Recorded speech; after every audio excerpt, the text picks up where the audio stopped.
Success is the sum of small efforts repeated day in and day out. The most certain way to succeed is always to try just one more time. Hello everyone, welcome back to my YouTube channel Legal World. Myself Dr. Seema Goyal. As in the series of Constitution of India, I have discussed various important concepts relating to the Constitution of India in the series of Constitution. जैसा कि मैंने आपको इससे पहले जो constitution की series start की थी उसके अंदर मैंने कई सारे इंपॉर्टेंट कंसेप्ट्स आपको ट्रिक के साथ क्लियर किए थे, जैसे कि मैंने introduction, preamble of the constitution, schedules of the constitution, sources, fundamental duties, fundamental rights, directive principles, these all concepts have been discussed with tricks. मैंने ये सारे के सारे कंसेप्ट आपको ट्रिक के साथ डिस्कस किए थे और इसके संबंध में मेरी जो वीडियो है वो प्ले लिस्ट में डली हुई है। इनमें से यदि आपको कोई भी कंसेप्ट चाहिए आप उन्हें देख लीजिएगा। इसके अलावा मैंने आपको आर्टिकल और पार्ट्स ऑफ द कॉन्स्टिट्यूशन के बारे में डिस्कस करना शुरू किया था और उसके संबंध में मैंने आपको कुछ पार्ट्स और आर्टिकल्स जो है वो ट्रिक के थ्रू याद भी करवाए थे, बट मैंने वो उसको एक शॉर्ट में करवाया था। आप अब जो मैं ले रही हूँ that is the in detail. मैं हर आर्टिकल को, हर पार्ट को एक डिटेल देने जा रही हूँ। इसके संबंध में मैं 2 वीडियो इससे पहले भी अपलोड कर चुकी हूँ, जिसके अंदर मैंने फर्स्ट वीडियो के अंदर पहले 3 पार्ट के बारे में डिस्कस किया था and in the previous video I have discussed about the part 4, 4A and part 5। मैंने 3 पार्ट्स डिस्कस किए थे। तो आज मैं उसी का क्विक रिवीजन लेते हुए आगे के पार्ट्स क्लियर करूंगी आपको। जैसा कि मैंने आपको बताया था कि यदि हम इंडियन कॉन्स्टिट्यूशन की बात करते हैं, देयर आर अबाउट 470 आर्टिकल्स। यदि हम कॉन्स्टिट्यूशन की बात करते हैं, हमारे कॉन्स्टिट्यूशन के अंदर इस समय यदि आप देखेंगे तो लगभग 470 से अधिक आर्टिकल आपको देखने को मिलते हैं। And apart from this there are total 25 parts. इसके अलावा यदि आप देखेंगे तो 25 पार्ट्स कॉन्स्टिट्यूशन के अंदर आपको मिलेंगे। जनरली वैसे लिखा जाता है कि लास्ट 22 ही पार्ट है यदि आप देखेंगे तो, परंतु उसके अंदर 21A आपको मतलब इस तरह से ना पार्ट 4A इस तरह से करके 3 पार्ट, नए पार्ट ऐड किए गए थे, जिसके द्वारा यदि आप देखेंगे टोटल पार्ट जो है इस समय 25 पार्ट्स आप काउंट कर सकते हैं। तो there are total 25 parts in the constitution. Apart from this there are 12 schedules, total मिला के 12 शेड्यूल्स। और इसके अलावा there are about more than 107 amendments in the constitution. लगभग आप देखेंगे तो 107 से अधिक संशोधन अधिनियम आ चुके हैं। तो इसके संबंध में मैंने आपको डिस्कस किया था सबसे पहले पार्ट के बारे में। जैसे कि मैंने आपको बताया देयर आर टोटल 25 पार्ट्स। यदि आप देखते हैं कि टोटल मिला के 25 पार्ट्स हैं। यदि वैसे जनरली देखेंगे तो 22 ही है, परंतु यदि आप उनके पार्ट्स को मिलाएंगे, जैसे 4A मैंने आपको बताया, 21A, इस तरह से जब आप देखेंगे तो 3 नए पार्ट ऐड किए गए हैं, तो यहाँ पे टोटल मिला के आपको 25 पार्ट्स आपको देखने को मिलते हैं। तो देयर आर टोटल 25 पार्ट्स और इन्हीं पार्ट्स को मैंने डिस्कस करना शुरू किया था। जैसा कि मैंने आपको पार्ट 1 के बारे में डिस्कस किया था, तो मैंने आपको ये कहा था कि जब हम पार्ट 1 की बात करते हैं तो that discuss is about the states and UTs. वो हमारे देश के बारे में बताता है और उनके अंदर यूटीज के बारे में बताता है, कितने राज्य हैं और कितनी यूटीज हैं, और हर यूटीज और जो राज्य हैं उनकी टेरिटरी का भी डिस्कस करता है, उसके बारे में डिस्कस करता है कि कौन सी यूटी कब एग्जिस्टेंस में आई और नई स्टेट को बनने का क्या प्रावधान है, what are the provisions for maintain becoming the new state. यदि आपको नई स्टेट बनानी है तो क्या प्रावधान है, यदि एग्जिस्टिंग स्टेट्स की टेरिटरी के अंदर परिवर्तन करके यदि नई स्टेट को लाया जाएगा तो उसके लिए क्या प्रावधान है। और इसके अलावा इससे संबंधित कानून बनाने का जो अधिकार है वो पार्लियामेंट को दिया गया है। तो दैट आर द 4 पार्ट्स। यदि आप देखेंगे तो पार्ट 1 के अंदर आपको 4 आर्टिकल देखने को मिलते हैं। Part 1 discussing with the article 1 to 4, जिसके अंदर ये बताया गया है कि हमारे देश के अंदर स्टेट्स और यूटीज की कौन कौन सी हैं, किसका कितना एरिया है। इसके अलावा मैंने आपको बताया कि पार्ट 1 से लेकर 4 तक ये भी बताया गया कि नई स्टेट का कैसे फॉर्मेशन होगा, इवन एग्जिस्टिंग स्टेट्स की टेरिटरी में परिवर्तन करके आप नई स्टेट कैसे फॉर्म करेंगे। जैसे आपको पता है उत्तर प्रदेश से उत्तराखंड बना, बिहार से झारखंड बना, तो और तमिलनाडु से आपको आपने आंध्र प्रदेश से तेलंगाना बना। इस तरह से जब आप देखेंगे तो नई नई स्टेट्स एग्जिस्टिंग स्टेट से बनाई गई हैं, तो वो कैसे बनेंगी, इवन इसके संबंध में कानून बनाने का प्रावधान पार्लियामेंट का हुआ। तो दैट इज द आर्टिकल 4। ये तो मैंने आपको बताया पार्ट 1 के बारे में। If you talk about the part 2 के बारे में मैंने आपसे क्या कहा था कि जैसे अब देश और यूटीज बन गई, नेचुरली उसके अंदर नागरिकों की जरूरत पड़ेगी, तो नागरिकता संबंधी प्रावधान आपको पार्ट 2 में दिए गए हैं। और part 2 discuss the article 5 to 11। Part 2 की जब आप बात करते हैं तो 5 से लेकर जो 11 आर्टिकल है, अनुच्छेद है, वो पार्ट 2 से ही डिस्कस करते हैं। वो सारे नागरिकता संबंधी प्रावधानों के बारे में बात करते हैं कि कोई मतलब भारत का नागरिक कौन कौन हो सकता है, भारत के यदि कोई विभाजन के समय भारत से पाकिस्तान चला गया तो क्या होगा, यदि पाकिस्तान से भारत आया था तो क्या होगा, यदि कोई डीम्ड सिटीजन है तो उसकी नागरिकता का क्या होगा, यदि उसने भारत में रहते हो भारत की नागरिकता, भारत का नागरिक होते हुए यदि वो दूसरे देश में रहते हुए उसने दूसरी देश की नागरिकता ले ली तो उसका क्या प्रावधान रहेगा। तो these all are discuss under the part 2। ये सारे के सारे आपको पार्ट 2 के अंदर डिस्कस किए गए, जो आपके सिटीजनशिप से संबंधित है, नागरिकता संबंधी प्रावधानों के बारे में डिस्कस करता है। इसके अलावा मैंने आपको पार्ट 3 के बारे में बताया था कि पार्ट 3 मैंने आपसे बताया कि सबसे पहला देश बना पार्ट 1 के अंदर, फिर उसके अंदर नागरिक आ गए पार्ट 2 के अंदर। इसके अलावा जब पार्ट 2 के नागरिक आएंगे, नेचुरली उन्हें कुछ करता, उनके लिए कुछ राइट चाहिए, उनके लिए कुछ अधिकार चाहिए, तो वो जो अधिकार है वो पार्ट 3 में दिए गए हैं। तो part 3 deals with the fundamental rights. Part 3 जो है वो फंडामेंटल राइट्स के बारे में बात करता है, मौलिक अधिकारों के बारे में बात करता है। और यहाँ पे बहुत सारे मतलब आप देखेंगे आर्टिकल 12 से लेकर आर्टिकल 35 तक there are many fundamental rights that are given even to the citizens और अदर पर्सन्स आल्सो। यहाँ पे कुछ ऐसे अधिकार हैं जो आपको देखेंगे सिटीजन्स को दिए गए हैं, और कुछ अधिकार ऐसे भी जो बाकी सभी व्यक्तियों को भी दिए गए हैं। तो even part 3 discusses with the fundamental rights, वो फंडामेंटल राइट्स के बारे में बात करता है, उसके अंदर सारे आपको फंडामेंटल राइट्स दिए गए हैं। यदि आप देखते हैं कि पार्ट 3 के अंदर टोटल मिला के आप 6 तरह के फंडामेंटल राइट्स का जिक्र किया गया है, जबकि इससे पहले जब आप देखेंगे जब 42वां संशोधन आया था, यदि आप देखेंगे उससे पहले एक राइट टू प्रॉपर्टी नाम का भी अधिकार हुआ करता था। तो राइट टू प्रॉपर्टी को by the 44th amendment act of 1978 it was abolished from the list of fundamental rights. उसको फंडामेंटल राइट की लिस्ट से हटाकर उसको कॉन्स्टिट्यूशनल राइट बना दिया गया था, पार्ट 12 के अंदर उसको शिफ्ट कर दिया गया था। तो यदि आप देखेंगे तो पार्ट 3 के अंदर जो right to property fundamental right हुआ करता था, that was omitted from the list of fundamental rights. वो लिस्ट ऑफ फंडामेंटल राइट्स से हटा दिया गया और by it was added in the part 300A के अंदर, इसको पार्ट 12 के अंदर इसको अब कॉन्स्टिट्यूशनल राइट बना दिया गया है। तो आपको ये भी चीज याद रखनी है। इसके अलावा जब पार्ट 4 की जब बात करते हैं तो part 4 discusses with the directive principles of state policy, राज्य के नीति निर्देशक तत्व। जैसे मैंने आपको बताया कि पहले देश बना पार्ट 1 के अंदर, उसके अंदर नागरिक आए तो नागरिकों को अधिकार दे दिए। अब नागरिकों को अधिकार तो दे दिया, अब कोई स्टेट को भी पॉलिसी वगैरह बनानी पड़ेगी। तो स्टेट की पॉलिसी के संबंध में जो प्रावधान है कि स्टेट पॉलिसी बनाते हुए किन तत्वों का ध्यान में रखेंगे, राज्य के नीति निर्देशक तत्व जिसको कहते हैं directive principles of state policy, that are discussed under the part 4। Part 4 of the constitution deals with the DPSP, directive principles of state policy, राज्य के नीति निर्देशक तत्वों की बात करता है। और यहाँ पे जब आप आर्टिकल देखते हैं तो आर्टिकल 36 से लेकर आर्टिकल 51 तक, अनुच्छेद 36 से लेकर अनुच्छेद 51 तक आपके सारे के सारे directive principles of state policy के बारे में डिस्कस कर रहे हैं। वो ऐसी नीतियां बता रहे हैं कि वो ऐसे निर्देश दे रहे हैं जिनका पालन स्टेट को करना चाहिए वाइल मेकिंग देयर पॉलिसीज। जब भी कोई स्टेट कोई पॉलिसी बनाएगा तो उनको इन निर्देशों को ध्यान में रखना चाहिए। तो यह पार्ट 4 के अंदर राज्य के नीति निर्देशक तत्वों के बारे में डिस्कस किया गया है। तो आपको मैंने पार्ट 4 बता दिया। इसके अलावा जब आप जाते हैं पार्ट 5 के अंदर, तो पार्ट 4 के बाद आपको पार्ट 4A भी है, जो मैंने आपको इसके अंदर भी डिस्कस किया। तो पार्ट 4A जैसे कि मैंने आपको बताया था पहले नहीं था, that was added by the 42nd amendment act of 1976। Part 4A आपका 42वें संशोधन में जो 1976 में आया था, उसके द्वारा उसे ऐड किया गया था in the form of fundamental duties. जैसा आपको पता है कि जहां अधिकार होंगे वहां पे कर्तव्य भी होंगे, नेचुरली है। तो वहां पे जो कर्तव्य थे वो ऐड किए गए थे bye the 42nd amendment act of 1976। 42वां संशोधन जो 1976 में लाया गया था, उसके द्वारा मूलभूत कर्तव्यों को भी ऐड किया गया था, और वो पार्ट 4A के अंदर ऐड किया गया था। उसके लिए अलग से पार्ट नहीं डाला था उन्होंने, पार्ट 4 के अंदर पार्ट 4A बना दिया था। तो part 4A deals with the fundamental duty by adding the article 51A। जो आर्टिकल 51 है उसके अंदर ए ऐड कर दिया था। तो आर्टिकल 51A और part 4A deals with the fundamental duties at the time of adding the fundamental duties। जब इन्होंने 1976 में इसको फंडामेंटल ड्यूटीज को ऐड किया था, at the time there were only 10 fundamental duties. जैसा कि आपको पता है कि उस समय कुल मिला के 10 फंडामेंटल ड्यूटीज हुआ करती थी, 10 प्रकार के मूलभूत कर्तव्य हुआ करते थे। बट एट प्रेजेंट यदि हम बात करते हैं, there are total 11 fundamental duties. इस समय हमारे उसमें कुल मिला के 11 फंडामेंटल ड्यूटीज देखने को मिलती है। और that was added, 11 fundamental duty was added by the 86th amendment act of 2002। तो आप जब देखेंगे तो 11वीं फंडामेंटल ड्यूटी जो थी वो आपके 86वें जो संशोधन आया था, 86th अमेंडमेंट एक्ट आया था 2002 के अंदर, उसके द्वारा जो 11 फंडामेंटल ड्यूटी थी दैट वाज एडेड, उसको ऐड किया गया था। तो आपको ये भी ध्यान में रखना है। इसके अलावा जब हम पार्ट 4 के बाद मैंने आपको बता दिया, पहले देश बना पार्ट 1 के अंदर, फिर पार्ट 2 के अंदर मैंने आपको बताया उसमें नागरिक आ गए, पार्ट 3 के अंदर मैंने आपको बता दिया कि नागरिकों को मूलभूत अधिकार दिए गए, पार्ट 4A के अंदर उनके कुछ कर्तव्य भी थोपे गए नेचुरली। और उसके बाद जब पार्ट 4A की पार्ट 4 के अंदर गलत बोल गई हूँ, पार्ट 4 के अंदर आपके directive principles of state policies आ गई कि भी राज्य को कुछ नीतियां बनाते हुए उन निर्देशों का पालन करना पड़ेगा। और पार्ट 4A के अंदर आपको उनको कर्तव्य थोपे गए, जो वहां पे नागरिक है उनके ऊपर कुछ कर्तव्य भी थोपे गए हैं। तो वहां पे फंडामेंटल ड्यूटीज का जिक्र किया गया था पार्ट 4A के अंदर। वो टॉक अबाउट द पार्ट 5, यदि हम पार्ट 5 की बात करते हैं तो part 5 deals with the union.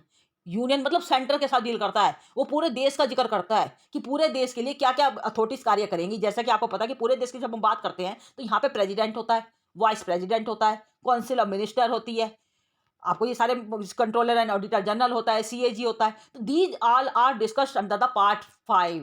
ये पूरे का पूरे देश के बारे में जो डिस्कस किया गया, ये पार्ट 5 के अंदर डिस्कस किया गया है। तो part 5 deals with the union. Part 5 जो है वो पूरे देश की बात कर रहा है कि जैसे कि वो ये कहता है कि पार्ट 5 के यदि आप आर्टिकल देखेंगे तो वो आर्टिकल 52 से लेकर 151 तक वो पार्ट 5 के साथ डील करते हैं। तो 52 से लेकर 151 आप कुल मिला के देखेंगे, टोटल मिला के 100 आर्टिकल्स हैं that under the part 5 that is discussing about the union, जो यूनियन की बात बात कर रहे हैं, तो ये आपको ध्यान रखना है। इसके अलावा आज मैं डिस्कस करने वाली हूँ, यहाँ तक मैंने आपको उसमें समझा दिया था पूरा का पूरा। इसके बाद आज जो मैं जिक्र करने वाली हूँ दैट इज पार्ट 6। यदि हम पार्ट 6 की बात करते हैं, पार्ट 5 के बाद जब हम पार्ट 6 की बात करते हैं, जैसे आपने सबसे पहले देश की बात करी, देश के अंदर आपने फिर नागरिकों की बात करी, नागरिकों के बाद आपने किसकी बात करी, नागरिकों के बाद आपने उनके कर्तव्यों सॉरी अधिकारों की बात करी, नागरिकों के अधिकारों के बाद आपने देश के लिए द्वारा जो पॉलिसी बनाई जा रही थी उनकी बात करी पार्ट 4 के अंदर, और फिर उसके बाद नागरिकों के लिए मूलभूत कर्तव्यों की बात करी पार्ट 4A के अंदर। उसके बाद हमने पूरे देश के ढांचे की बात करी कि पूरे देश का ढांचा कैसे कैसे तैयार होगा, कि वहां पे प्रेसिडेंट होगा, वाइस प्रेसिडेंट होगा, काउंसिल ऑफ मिनिस्टर होंगे, कंट्रोलर एंड ऑडिटर जनरल होगा। These are discuss under the part 5।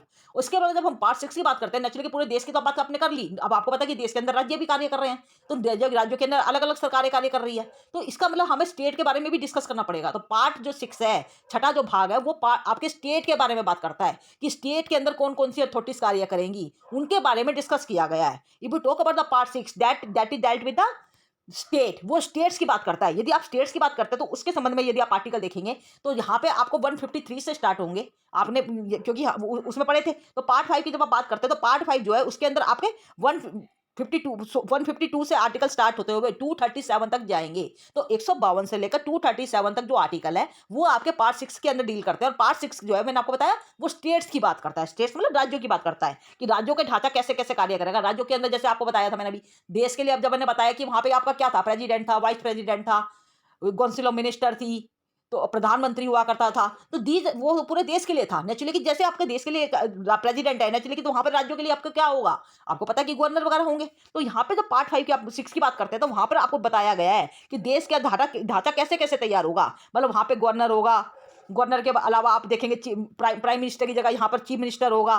तो ये सारी बातें जो है ना ये आपको पार्ट 6 के अंदर डिस्कस की गई है। तो यहाँ पार्ट 6 को ही मैं यहाँ पे आज पूरी तरह से खोल के बताने वाली हूँ। तो जब हम पार्ट 6 की बात करते हैं तो जैसे कि आपको पता है कि पार्ट 6 के लिए मैंने आपको आर्टिकल बताए हैं 152 से लेकर 237 तक। तो आप इसको one by one we will discuss, मतलब इनको एक एक करके हम डिस्कस करने वाले हैं। जैसे कि आपको मैंने बताया part 6 deals with the state. अब जैसे मैंने आपको बताया तो पार्ट 2 जो स्टेट के साथ डिस्कस करता था, पार्ट जो 6 है उसके आर्टिकल पर पहला आर्टिकल 152। यदि हम 152 की बात करते हैं तो वहां पे सबसे पहला जो आर्टिकल है वो आपके डेफिनेशन के बारे में डिस्कस कर रहा है कि यहाँ पे जो गवर्नर है उसके बारे में डिस्कस कर रहा है कि पूरे स्टेट के लिए एक गवर्नर कार्य करेगा। तो पार्ट 6 जो है उसका पहला article 152 gives definition. If you talk about the article 153, यदि आर्टिकल 153 की बात करते हैं तो वो ये कहता है कि हर स्टेट के लिए एक गवर्नर होगा। इवन एक गवर्नर कैन वर्क फॉर 2 और मोर स्टेट्स। एक गवर्नर जो 2 या 2 से अधिक स्टेट के लिए भी अपॉइंट किया जा सकता है। आपको ये भी पता है कि जैसे आपने पंजाब और हरियाणा हाई कोर्ट के बारे में सुना होगा, पंजाब और हरियाणा के बारे में सुना होगा, तो वहां पे अलग से वो डिस्कस नहीं किया जाता। तो वहां पे आपका एक ही अथॉरिटी कार्य कर देती है कई बार।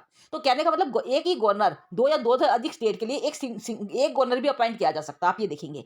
तो कहने का मतलब तो यहाँ पर जो गवर्नर की बात की गई है वो आपके 153 के अंदर बात की गई है। इसके अलावा जब आप 154 की बात करते हैं तो दैट टेल्स, वो ये कहता है कि जो executive power of the state है वो गवर्नर के अंदर वेस्ट करेगी। Executive power of the state will vest in the governor, कि वहां पे जो भी पूरे जो राज्य है, राज्य की जो एग्जीक्यूटिव पावर होगी वो हमेशा गवर्नर के अंदर वेस्ट करेगी। जैसे कि आपको पता था कि पूरे देश की जो एग्जीक्यूटिव पावर थी, executive power of the union will vest in the president. Similarly executive power of the governor will vest in executive power of the state will vest in the governor. इसी तरह से आप इसका comparison उससे करके चल सकते हैं। इसके अलावा जब 155 की बात करते हैं तो 155 deals with the appointment of the governor, कि वो गवर्नर के अपॉइंटमेंट के बारे में बात करता है कि गवर्नर की अपॉइंटमेंट कौन करेगा। जैसे कि आपको पता है कि गवर्नर की जो अपॉइंटमेंट होती है वो प्रेसिडेंट के द्वारा की जाती है। And always the governor works on the pleasure of the president. ये आपने सुना होगा कि जो गवर्नर है वो जब तक वो प्रेसिडेंट उसको मतलब उसकी खुशी के हिसाब से वो कार्य करता है। तो गवर्नर विल, जैसे मैंने बताया सबसे पहले गवर्नर की अपॉइंटमेंट तो हुई 153 के अंदर। Executive power of the state will vest in the governor, वो 154 ने बताया। 155 ने अपॉइंटमेंट ऑफ द गवर्नर की बात करी कि गवर्नर को कौन अपॉइंट करेगा। If you talk about the 156, वो ये कहता है कि जो गवर्नर है उसका कार्यकाल कितना होगा, term of the office of the governor. जैसे कि आपको पता है कि चाहे वो प्रेसिडेंट का कार्यकाल का हो या फिर गवर्नर का कार्यकाल हो, दैट इज वो 5 ईयर, वो 5 साल का कार्यकाल होता है। तो यहाँ भी आप यही कहेंगे कि 5 साल का इसका कार्यकाल रहेगा। इवन उसको प्रेसिडेंट के द्वारा पहले भी हटाया जा सकता है। If you talk about the 157 deals with the qualification for appointment of a governor, कि यदि किसी गवर्नर को अपॉइंट करता है तो उसके लिए क्या क्या क्वालिफिकेशन होनी चाहिए उसके संबंध में आपको 157 डिस्कस करता है। If you talk about the 158, that discusses about the condition of the governor's office, कि गवर्नर के ऑफिस की क्या क्या कंडीशन होगी उसके बारे में जिक्र किया गया 158 के अंदर। And 159 deals with the oath and affirmation of the governor, governor के द्वारा जो ओथ और शपथ ली जाएगी उसके बारे में डिस्कस किया गया 159 के अंदर। 160 deals with the discharge of the function of the governor in certain contingencies, यदि कई और कंटीजेंसी जब जब अराइज हो जाती है तो वहां पे जो गवर्नर है वो अपने फंक्शन को कैसे डिस्चार्ज करेगा, that is discuss under the article 160 के अंदर इसको डिस्कस किया गया है। तो if we talk about the 161 that deals with the power of the governor to grant pardon, जैसे कि आपने 172 के अंदर सुना था, सॉरी 72 के अंदर सुना था कि 72 जो है वो प्रेसिडेंट को पार्डनिंग पावर देता है। आर्टिकल 72 जो है वो जैसे प्रेसिडेंट को पार्डनिंग पावर देता है, similarly in the state governor is having the pardoning power. उसी तरह से आप जब स्टेट के अंदर की बात करते हैं तो वहां पे जो पार्डनिंग पावर है, समाधान देने की जो पावर है, वो गवर्नर के अंदर भी वेस्ट करती है। तो वन इसके लिए आपको मैंने बताया आर्टिकल 161, तो 161 deals with the power of the governor to grant pardon, कि वहां पे जो गवर्नर है उसको भी समाधान देने की पावर है। And to suspend and remit the continuous sentence, मतलब जो यदि किसी व्यक्ति को सेंटेंस दी गई है तो वो उसको सस्पेंड भी कर सकता है, रेमिट भी कर सकता है, कमिट भी कर सकता है इन सर्टेन केसेस। तो ये 161 के अंदर डिस्कस किया गया है, तो ये आपको ध्यान रखना है। तो यहाँ के इसके बाद जब आप आगे के आर्टिकल की बात करते हैं तो 160 यहाँ तक मैंने आपको बता दिया कि 151 से स्टार्ट किया था, 162 तक जो आर्टिकल हैं वो गवर्नर के बारे में ही बात कर रहे हैं, वो एग्जीक्यूटिव की बात कर रहे हैं कि वहां पे जो एग्जीक्यूटिव हेड होगा स्टेट का वो गवर्नर होगा, हर स्टेट के लिए गवर्नर अपॉइंट होंगे, और एक गवर्नर जो दो या दो से अधिक स्टेट के लिए भी कार्य कर सकता है। अपॉइंटमेंट ऑफ द गवर्नर जो है वो प्रेसिडेंट के द्वारा की जाएगी, और गवर्नर का जो कार्यकाल होगा वो 5 साल का होगा। उसके अलावा जो गवर्नर की जो क्वालिफिकेशन है वो बिल्कुल सेम जैसे प्रेसिडेंट की होती है, इसी तरह से उनकी क्वालिफिकेशन भी बताई गई है। इसी तरह से जब आप देखेंगे 158 के अंदर condition of the office of the governor की बात की गई है, 159 के अंदर उनके शपथ की बात की गई है, गवर्नर को शपथ जो दिलाई जाएगी, और 160 के अंदर मैंने आपको बताया discharge of the function of the governor in certain contingencies, कुछ कंटीजेंसीज के अंदर गवर्नर के द्वारा जो फंक्शन डिस्चार्ज किए जाएंगे उनकी बात की गई है। 161 के अंदर power of the governor to the grant pardon, कि गवर्नर को भी समाधान देने की पावर होगी, उसके बारे में 161 जिक्र करता है। तो these all are discussing about the executive, ये सारे के सारे एग्जीक्यूटिव की बात कर रहे हैं 161 151 से 162 तक। इसके अलावा जब आप अगले पार्ट पे आते हैं that is discussing about the council of minister, ये आप इसका चैप्टर 2 है, पार्ट 6 का। पार्ट 6 का जैसे मैंने आपको बताया स्टेट के साथ डिस्कस करता है, पहला लेसन जो इसका डिस्कस करता है वो एग्जीक्यूटिव के बारे में डिस्कस करता है, जो मैंने अभी आपको बताया है 151 से लेकर 162 तक। इसके अलावा जब आप सेकंड पार्ट पे सेकंड लेसन पे आते हैं इसी के 6 लेसन के 6 पार्ट के, तो वो आपको डिस्कस करता है काउंसिल ऑफ मिनिस्टर के बारे में। तो वो आर्टिकल आपको स्टार्ट करना है 163 से लेकर 163 से स्टार्ट कर देने हैं, और 163 से लेकर 167 तक यदि आप देखेंगे तो ये सेकंड चैप्टर है पार्ट 6 का। तो पार्ट 6 का जो सेकंड चैप्टर है that deals with the council of ministers, वो काउंसिल ऑफ मिनिस्टर की बात करते हैं। तो 163 क्या कहता है, according to article 163 council of minister to aid and advice of the governor, एक गवर्नर को एड और एडवाइस देने के लिए काउंसिल ऑफ मिनिस्टर का गठन किया जाएगा। जैसे आपने वहां पे देखा था प्रेसिडेंट के बारे में, प्रेसिडेंट के बारे में ये कहा गया था कि to aid and advice the president there will be the council of minister, जो प्रेसिडेंट था उसको एड और एडवाइस देने के लिए जैसे काउंसिल ऑफ मिनिस्टर बनाई जा रही थी, similarly under the state there will be the council of minister to aid and advice the governor, governor को भी मतलब वहां पे एड और एडवाइस देने के लिए काउंसिल ऑफ मिनिस्टर भी अपॉइंट की जाएगी। ये आपको बताया गया 163 के अंदर। ये भी talk about the 164 deals with the other provisions as to minister, वहां पे अदर प्रोविजन की बात की गई है। तो अदर प्रोविजन जो है वो आपको advocate general for the state वगैरह वाला जो मतलब ये जो प्रोविजन है उनके बारे में बात की गई है। If we talk about the article 163 बताता है कि जो स्टेट है जो भी राज्य होगा उसके लिए एडवोकेट जनरल अपॉइंट किया जाएगा। जैसे आपने वहां पे देखा था ना कि पूरे देश के लिए आपको कंट्रोलर एंड ऑडिटर जनरल का आपने बात किया था, CAG कैग, इसी तरह से जो राज्य होते हैं ना उनके अंदर एडवोकेट जनरल होते हैं। तो advocate general will be appointed to conduct the government business, government जो बिजनेस होता है उसको कंडक्ट करने के लिए, उसको लेने के लिए, उसके उनसे डिस्कस करने के लिए यहाँ पे एडवोकेट जनरल अपॉइंट किए जाते हैं हर स्टेट के अंदर। इसी तरह से जब आप 166 की बात करते हैं तो 166 deals with the conduct of the business of the government of a state, उसके बारे में बात करेंगे। 167 जो duties of the chief minister, वो चीफ मिनिस्टर मुख्यमंत्री की ड्यूटीज की बात करता है as a respect of furnishing the information to the governor, कि वहां पे जो चीफ मिनिस्टर होगा उसकी एक ड्यूटी होगी कि वो सारी इंफॉर्मेशन, यदि कोई भी इंफॉर्मेशन उसके पास आती है वो गवर्नर को उन्हें आगे कैरी फॉरवर्ड करेंगे, वो उनको फर्निश करेंगे इंफॉर्मेशन। नेचुरली कि जैसे आपने देखा था कि प्रधानमंत्री को जब कोई इंफॉर्मेशन होती थी तो वो प्रेसिडेंट को देते हैं, इसी तरह से जब आप स्टेट की बात करते हैं तो स्टेट के अंदर चीफ मिनिस्टर की ड्यूटी होती है कि वो गवर्नर को इंफॉर्मेशन प्रोवाइड करें। If you talk about the part 6 के चैप्टर 3 जो है that deals with the state legislature, वो स्टेट लेजिस्लेचर की बात कर रहा है। जैसे मैंने आपको बताया पार्ट 6 का जो चैप्टर 1 था वो मैंने आपको बताया कि वहां पर वो गवर्नर की बात कर रहा था, एग्जीक्यूटिव की बात कर रहा था। इसका चैप्टर 2 मैंने आपको बताया काउंसिल ऑफ मिनिस्टर की बात कर रहा था, जिसके लिए आर्टिकल बताया 163 से लेकर 167 तक। If you talk about the part 6 chapter 3, part 6 का जो चैप्टर 3 है वो deals with the state legislature, वो स्टेट लेजिस्लेचर की बात कर रहा है। वो स्टेट लेजिस्लेचर के लिए यदि आप आर्टिकल देखेंगे तो 168 से स्टार्ट करनी है आपको। तो यदि हम स्टेट लेजिस्लेचर की बात करते हैं तो that is that under article 168, वो 168 से स्टार्ट हो जाएंगे, और 168 से स्टार्ट होते हुए ये 177 तक जाएंगे। 168 से लेकर 177 deals with the state legislature, वहां पे स्टेट लेजिस्लेचर की बात की गई है। स्टेट लेजिस्लेचर का मतलब क्या है कि आपको पता है कि legislature is the law making body for the state, जैसे कि आपको पता है कि यूनियन लेजिस्लेचर की आपने बात की थी। यूनियन लेजिस्लेचर कौन था कि that is having the power to make the law for all the state, sorry all the country. जो पूरे देश के लिए कानून बनाने की जो पावर थी, ऑल द यूनियन के लिए जो पावर बनाने की, जो कानून बनाने की जो पावर थी, वो यूनियन लेजिस्लेचर के पास थी। पूरे देश के लिए कानून आपको पता है कि संसद के अंदर बनाए जाते हैं, तो संसद के पास पावर होती है, वो पूरे देश के लिए कानून बना सकते हैं। Similarly in the state there is the state legislature. हर स्टेट के अंदर एक स्टेट लेजिस्लेचर भी कार्य करता है, that is having the power to legislate any on any matter in letting to that particular state. किसी भी स्टेट के संबंध में यदि कोई नया कानून बनना होता है तो वो स्टेट लेजिस्लेचर के अंदर बनाए जाते हैं। तो that is discussing about the state legislature under the article 168 to 177, 168 से लेकर 177 तक जो आर्टिकल है, जो आपके पार्ट 6 के चैप्टर 3 के अंदर डील करते हैं। ये आपको ध्यान रखना है कि भाग 6 पूरा का पूरा स्टेट के साथ डील करता है, और भाग 6 का जो चैप्टर 3 है वो स्टेट लेजिस्लेचर की बात करता है, जिसके अंदर स्टेट के लेजिस्लेचर के बारे में बात की गई है कि स्टेट के लिए कानून कैसे कैसे बनाए जाएंगे। तो उसके बारे में डिस्कस किया गया है 168 से 177 तक। तो इनको मैं अलग अलग भी बता देती हूँ आपको। 168 जब आर्टिकल की बात करता है, that discuss about the constitution of the legislature of the state. ये हर स्टेट के अंदर लेजिस्लेचर की का कॉन्स्टिट्यूशन किया जाएगा, संविधान किया जाएगा, वो कैसे किया जाएगा उसके बारे में बात किया गया है। जैसे आपको पता है कि पूरे देश के लिए जो लेजिस्लेचर होता है वो पार्लियामेंट होता है, और पार्लियामेंट के अंदर आपको दो सदन देखे थे अपने, लोकसभा और Rajya Sabha. Similarly in every state there is state legislature. हर स्टेट के अंदर भी स्टेट लेजिस्लेचर कार्य कर रहा है, जिसके अंदर भी जैसे वहां पे पूरे देश के लिए लोकसभा राज्यसभा कार्य कर रही थी पार्लियामेंट के अंदर, सिमिलरली हर स्टेट के अंदर भी आप जब देखेंगे तो स्टेट के अंदर भी दो पहिए हैं। दो पहिए कौन से हैं? जैसे कि लेजिस्लेटिव असेंबली और लेजिस्लेटिव काउंसिल। तो आप जब देखते हैं कि पूरे देश के लिए तो लोकसभा और राज्यसभा पार्लियामेंट कानून बनाती है, इसी तरह से जब स्टेट लेजिस्लेचर की बात करते हैं तो there are two houses, that is the legislative assembly and the legislative council. Vidhan Sabha and Vidhan Parishad. Vidhan Sabha और Vidhan Parishad, these are the two parts of the state legislature. ये स्टेट लेजिस्लेचर के दो भाग होते हैं जो डील करते हैं स्टेट लेजिस्लेचर के साथ में। और जब भी कोई देश के लिए, पूरे स्टेट के लिए कानून बनना होता है तो वो इन्हीं दोनों सदनों से पास होकर वो गवर्नर के साइन होते हैं वहां पर। जैसे आपने पूरे पार्लियामेंट देश के लिए कानून बन रहा था तो पार्लियामेंट के दोनों सदनों में पास हुआ बहुमत से, लोकसभा में भी और राज्यसभा में, और उसके बाद प्रेसिडेंट के साइन होकर वो कानून बन जाता है। Similarly for every state there is state legislature that is having the two houses, that is Lok Sabha, sorry that is the legislative assembly and second one is legislative council, Vidhan Sabha and Vidhan Parishad. If we want to make a statute for a particular state, that must be made in the form of bill, वो bill की form में लाया जाएगा, and that must be passed by both the houses, that is मैंने आपको बताया legislative assembly and legislative council. Legislative assembly और legislative council के द्वारा बहुमत से पास हो जाएगा, and after passing from both the houses that must be signed by the governor, and after signing by the governor it must take the form of the statute for that particular state. वहां पे वो उस particular state के लिए वो statute का कार्य करेगा, कानून का कार्य करेगा। तो ये आपको स्टेट लेजिस्लेचर के बारे में बताया गया। तो स्टेट लेजिस्लेचर का कॉन्स्टिट्यूशन कैसे होगा इसके बारे में डिस्कस किया गया 168 के अंदर। 169 के अंदर ये कहा गया कि एबोलिशन और creation of the legislative council, कि हर स्टेट के पास अपना एक अधिकार है कि वो लेजिस्लेटिव काउंसिल को बना भी सकती है, उसको हटा भी सकती है। क्या आपको पता है कि लेजिस्लेटिव जो असेंबली होती है वो तो हर स्टेट के अंदर आपको मिलेगी, जबकि लेजिस्लेटिव काउंसिल जो है वो हर स्टेट के अंदर नहीं है। That is depend upon the description of the state. वो हर स्टेट की अपनी पावर है कि वो लेजिस्लेटिव काउंसिल को रखना चाहती है या नहीं रखना चाहती। At present if we take there are only 6 states, यदि आप एट प्रेजेंट बात करते हो तो there are only 6 states that is having legislative council. केवल हमारे देश के अंदर जैसे आपको पता है कि कुल मिला के 28 स्टेट्स और 8 यूटीज हैं।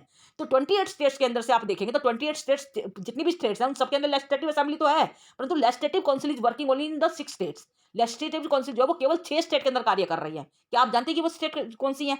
ये आपको मैं बता देती हूँ। उत्तर प्रदेश, बिहार, इधर से महाराष्ट्र, कर्नाटका और आंध्र प्रदेश और Telangana. These are the only 6 state that is having legislative council. यहाँ पर कुल मिला के ये 6 स्टेट है जिसके अंदर लेजिस्लेटिव काउंसिल आपको देखने को मिलती है। इसके अलावा जब आप इससे पहले देखेंगे तो कुछ और स्टेट, जैसे आपको जम्मू और कश्मीर था, उड़ीसा था, इनके पास भी अपनी एक लेजिस्लेटिव काउंसिल हुआ करती थी, तो बाद में इन्होंने खत्म कर दी थी। तो यहाँ पे जो प्रावधान है ये बनाने का और कॉन्स्टिट्यूशन मतलब लेजिस्लेटिव काउंसिल को बनाने का और उसको खत्म करने का, ये प्रावधान आपको 169 आर्टिकल के अंदर दिया गया है। तो आपको ध्यान रखना है 168 deals with the constitution of the legislature for state. मतलब हर स्टेट के लिए लेजिस्लेचर का प्रावधान जो रखा गया है, बनाने का जो प्रावधान है वो 168 के अंदर। 169 की जो बात करते हैं that discusses about the abolition of the creation of the legislative council in state. वहां पे डिस्कस किया गया है कि हर स्टेट का अपना एक वो मत होगा, यदि वो चाहेगा तो वो लेजिस्लेटिव काउंसिल को रख भी सकता है, उसको हटा भी सकता है। ये डिस्कस किया गया 169 के अंदर। If you talk about the 170 deals with the composition of the legislative council, sorry legislative assembly. वहां पर विधानसभा के गठन का प्रावधान किया गया है कि विधानसभा का गठन कैसे होगा। क्या आपको पता है कि विधानसभा का गठन कैसे होता है?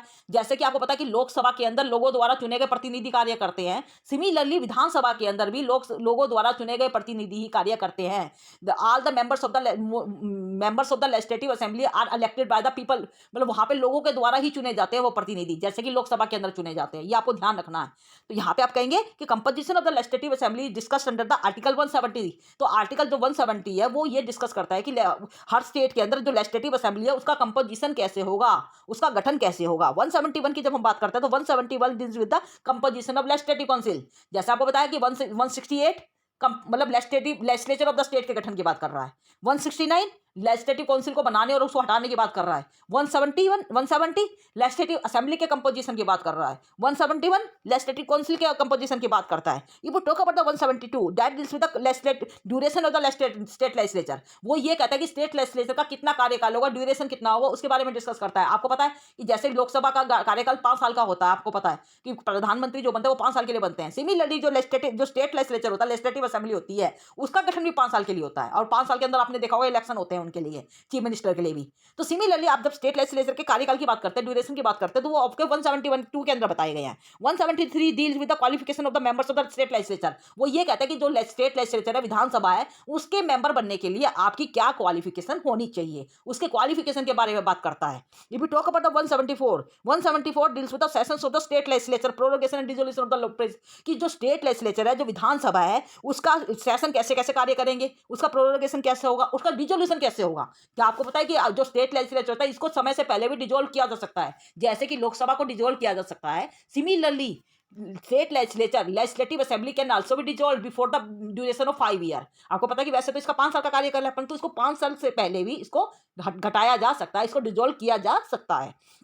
तो इसके बारे में डिस्कस किया गया है आपको 174 के अंदर। If we talk about the 175 that deals with the right of the governor to address and send the message to the house of the, मतलब यहाँ पे जो गवर्नर है उसको मतलब एक तरह से जो हाउस ऑफ स्टेट्स है तो उनको मतलब एक तरह से एड्रेस करने का अधिकार है। तो राइट ऑफ द गवर्नर को अधिकार है कि वो जो हाउसेज हैं जो स्टेट के, जो आपको बताया कि लेजिस्लेटिव असेंबली और जो लेजिस्लेटिव काउंसिल, उनको एड्रेस करने का अधिकार गवर्नर के पास दिया गया है 175 के अंदर।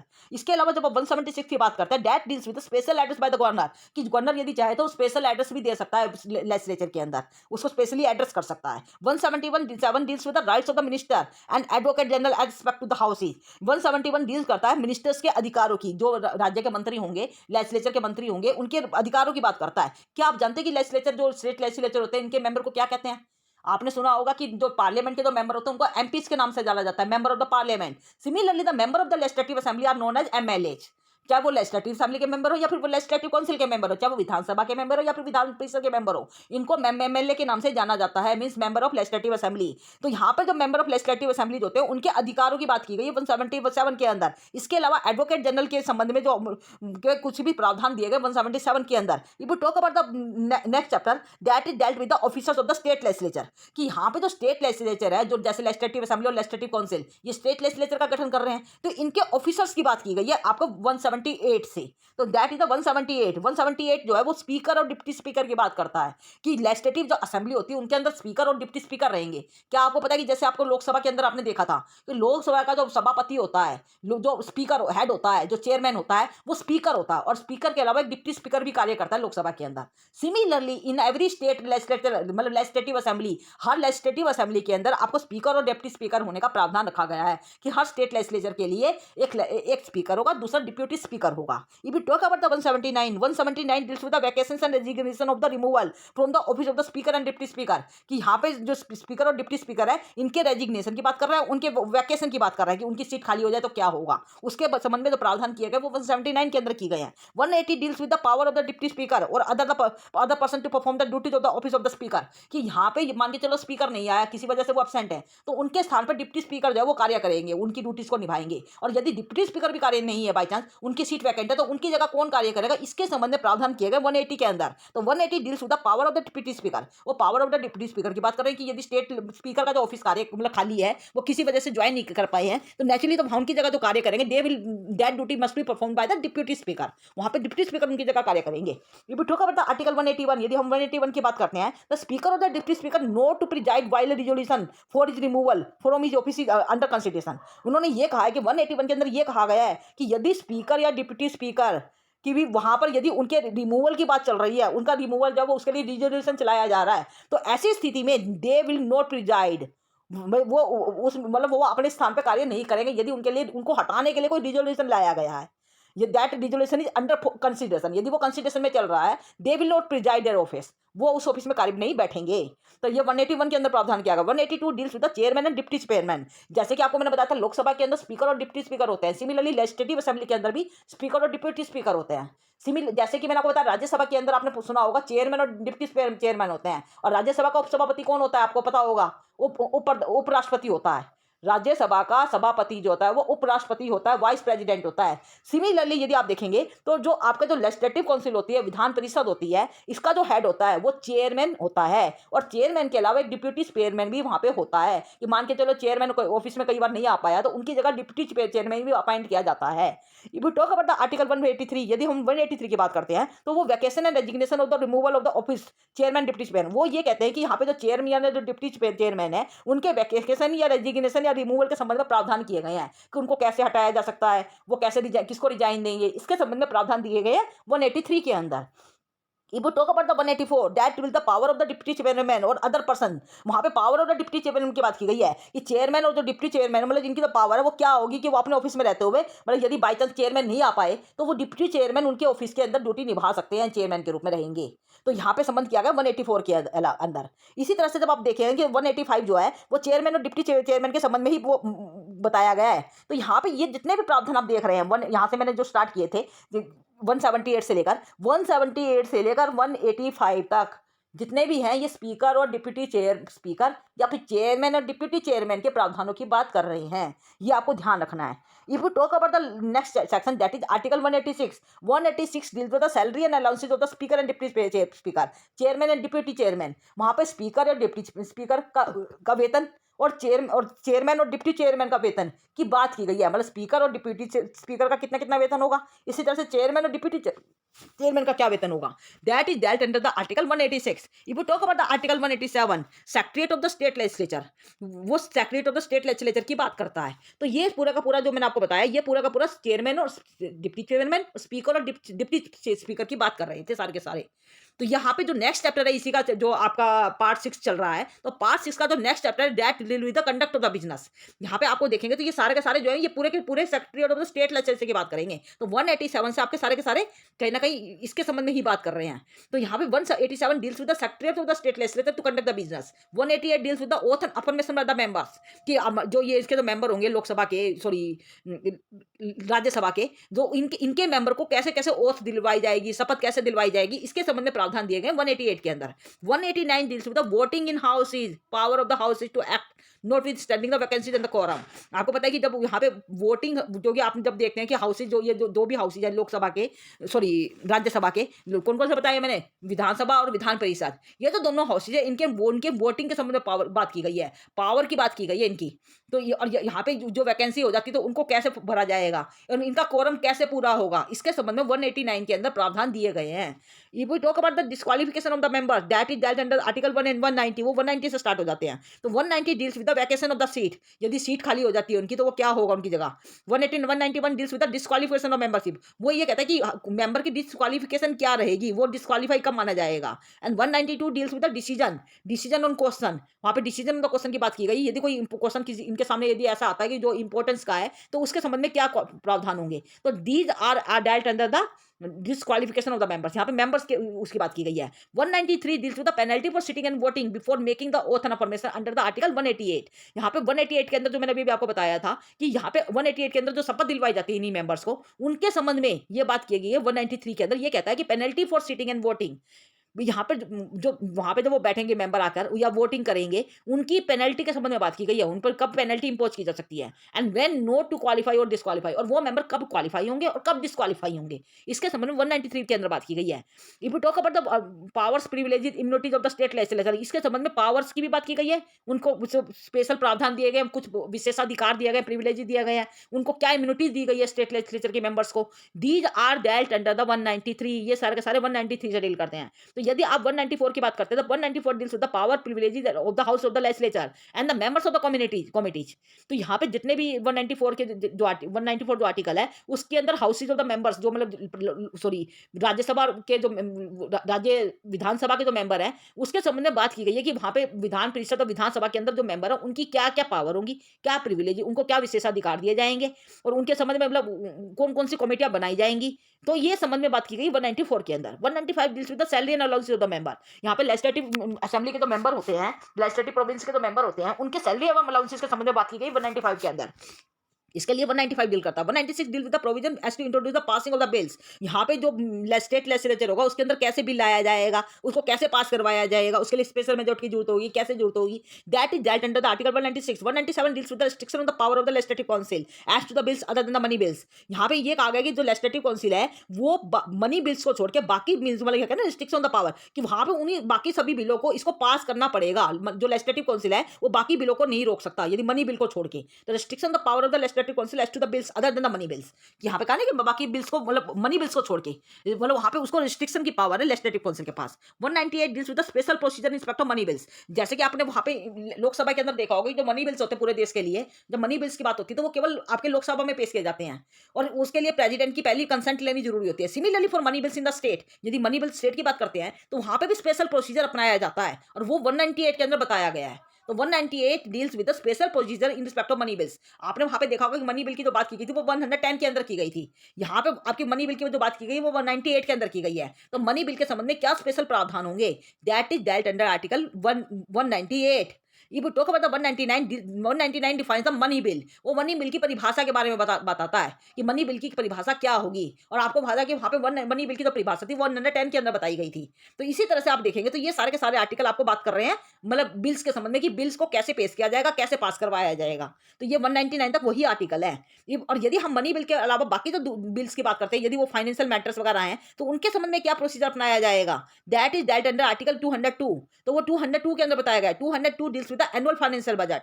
आपको पता है कि एनुअल फाइनेंशियल बजट पेश किया जाता है, एनुअल फाइनेंशियल स्टेटमेंट पेश की जाती है, वो 202 के अंदर लाई जाती है। 203 deals with the procedure in legislature with respect to estimates, कि यहाँ पे उनका एस्टिमेट कैसे निकाला जाएगा उसके संबंध में लेजिस्लेचर के जो प्रोसीजर है उसके संबंध में बात की गई है 203 के अंदर। 204 deals with the appropriation of the bills. Bills को आपका एप्रोप्रिएशन कैसे किया जाएगा उसके संबंध में 204 डील करता है। 205 deals with the supplementary additional excess grant.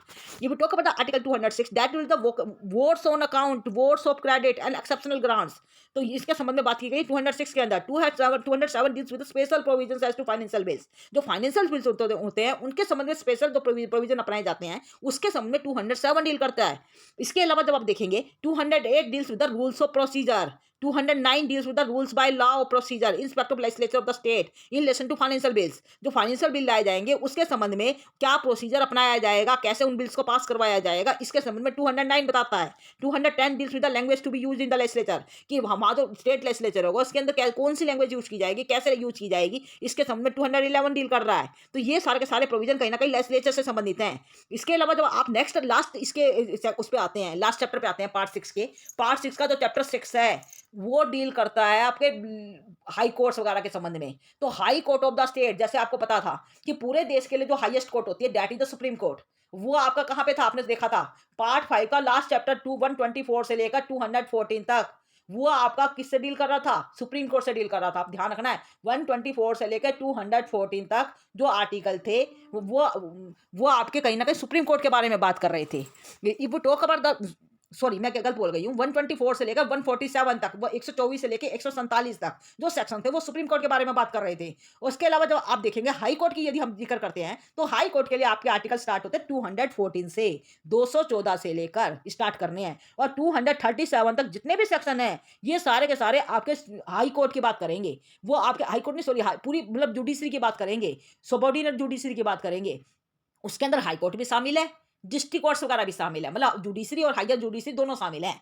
तो यदि हम स्टेट की बात करते हैं, जैसे आपको पता है कि यदि हम देश के अलावा स्टेट्स की बात करते हैं, for a state the highest court is the high court. यदि आप देश की बात करते हैं तो हाईएस्ट कोर्ट सुप्रीम कोर्ट है, परंतु यदि हम स्टेट की बात करते हैं for a state the highest court is the high court. जो हाईएस्ट कोर्ट है वो हाई कोर्ट होगी। तो हाई कोर्ट का जो गठन है इसका प्रावधान किया गया 214 के अंदर। तो अनुच्छेद 214 deals with the high court for the state. वो ये कहता है, आर्टिकल 214 ये कहता है कि हर स्टेट स्टेट के पास एक हाई कोर्ट होगी, एक उच्च न्यायालय होगा। और क्या आपको पता है कि इस समय हमारे देश के अंदर टोटल कितनी हाई कोर्ट है?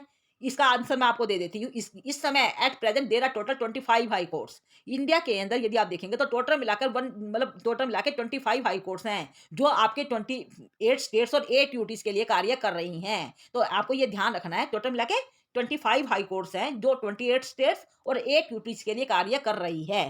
तो if you talk about the high court, for every there must be high court for the state.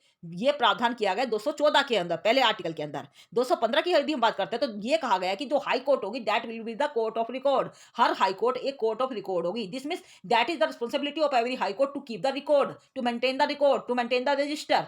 ये हर हाई कोर्ट की ड्यूटी है कि वो उसका रजिस्टर मेंटेन करे, उसके रिकॉर्ड को मेंटेन करके रखे। जैसे कि आपको पता है कि supreme court is also the court of record, supreme court भी कोर्ट ऑफ रिकॉर्ड है। ये 129 के अंदर प्रावधान दिया गया था, आर्टिकल 129 के अंदर। Similarly for every high court there that is also a court of record. इसी तरह से यदि आप देखेंगे तो आर्टिकल 215 हाई कोर्ट के कोर्ट ऑफ रिकॉर्ड के बारे में जिक्र करता है। तो there will be the high court in state, वो 214 बता रहा है। 215 ये कह रहा है कि जितने भी हाई कोर्ट होंगी वो कोर्ट ऑफ रिकॉर्ड होंगी, मींस उनको अपना रिकॉर्ड रख मेंटेन करना होगा। If you talk about the article 216, यदि हम 214 की बात करते हैं तो वहां पे वो constitution of the high court की बात की गई है कि हाई कोर्ट का गठन कैसे होगा, हाई कोर्ट के अंदर कितने जजेस होंगे, कौन चीफ जस्टिस होगा। That is dealt under article 216। तो 216 के अंदर आर्टिकल जो हाई कोर्ट है उसके गठन की बात की गई है। 217 के अंदर यह कहा गया है कि appointment and the condition of the office as a जज ऑफ द कोर्ट, कि यहाँ पे जो जज ऑफ द हाई कोर्ट, जो हाई कोर्ट के जो जजेस की अपॉइंटमेंट होगी वो कैसे होगी, उसके लिए क्या कंडीशन होगी ऑफिस के लिए, इसके संबंध में प्रावधान दिए गए 217 के अंदर। क्या आपको पता है हाई कोर्ट के जजेस की अपॉइंटमेंट कौन देता है? आपको मैं बता देती हूँ, हाई कोर्ट के जो जजेस होते हैं that are appointed by the president, वो प्रेसिडेंट के द्वारा ही अपॉइंट किए जाते हैं। तो ये आपको ध्यान रखना है। तो 217 के अंदर अपॉइंटमेंट ऑफ द जजेस ऑफ द हाई कोर्ट की बात की गई है।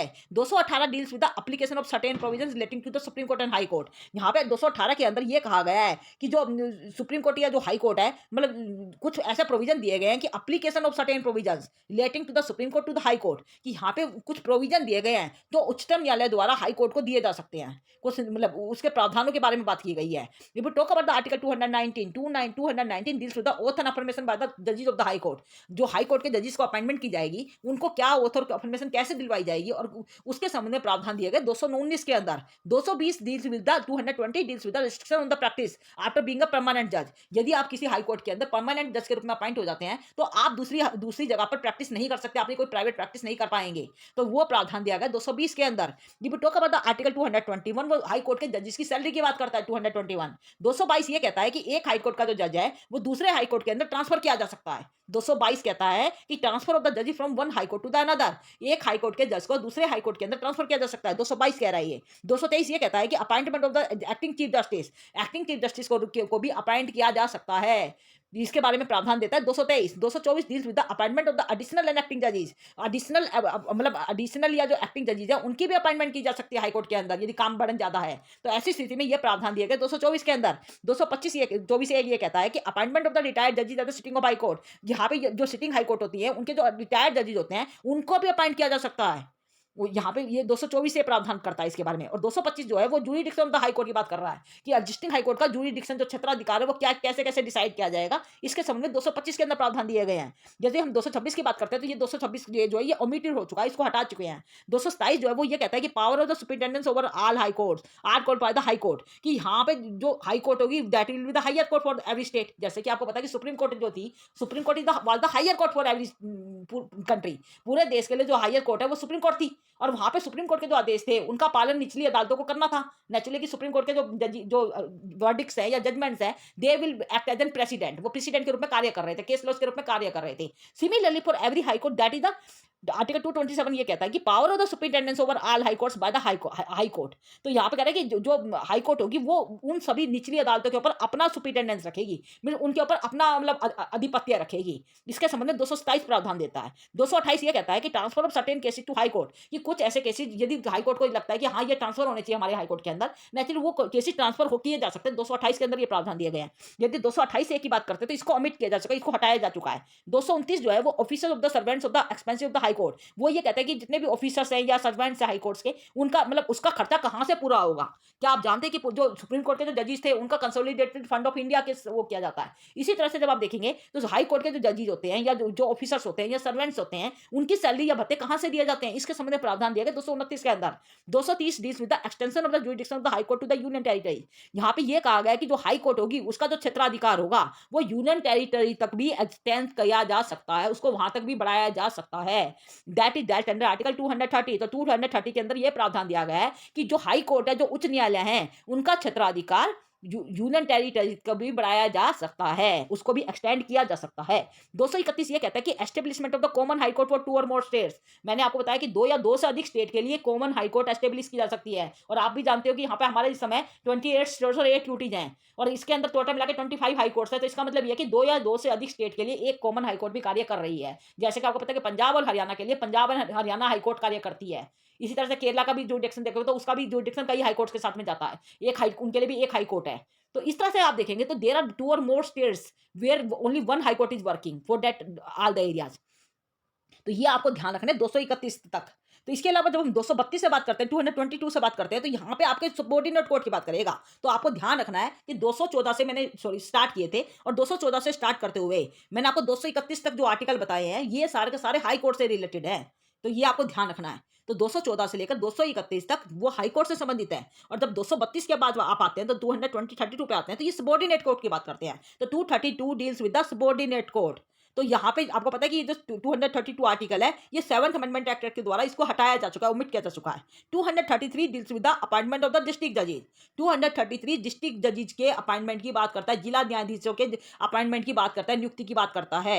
233 की मैंने आपको बताया है कि यहाँ पे validation of the appointment of the judgments except delivered by certain district courts, कि जो कुछ डिस्ट्रिक्ट कोर्ट के जजेस के द्वारा जो जजमेंट दी जाती है, वर्डिक्ट दिए जाते हैं, उनके वैलिडेशन की बात करता है। 234 deals with the recruitment of the persons other than the district जजेस टू द जुडिशियल सर्विस।